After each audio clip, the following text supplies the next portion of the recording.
Les chaussures qu'il te faut si tu as envie d'être une corporate girly baddie. On commence tout de suite par celle-ci, les escarpins slingback blanches que j'ai chopées chez Zara l'année dernière. J'ai toujours pensé que quand j'allais commencer en entreprise, j'allais porter ce genre de chaussures. Je me suis vraiment crue dans le diable s'habille en Prada. Vous pouvez voir la semelle, je ne les ai jamais portées. Elles sont canon, je pense que c'est les plus belles chaussures que j'ai, mais j'arrive toujours pas à sauter le pas. Les plus portées, je les ai dans la version inspiration Chanel, mais celles-ci, ils les font plus. Et celle-ci en toute black avec le détail du cuir verni versus le cuir mat sur le côté.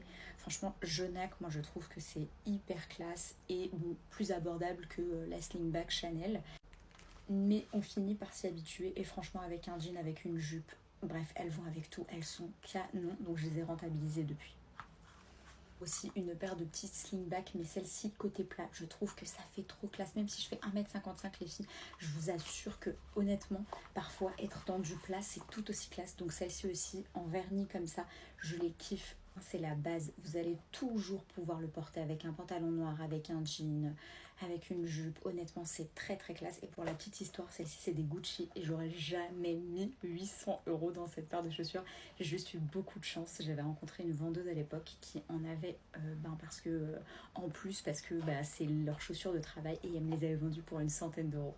Elles sont toutes pratiques et elles sont pointues en slingback. Celles-ci je les avais chopées chez Naked.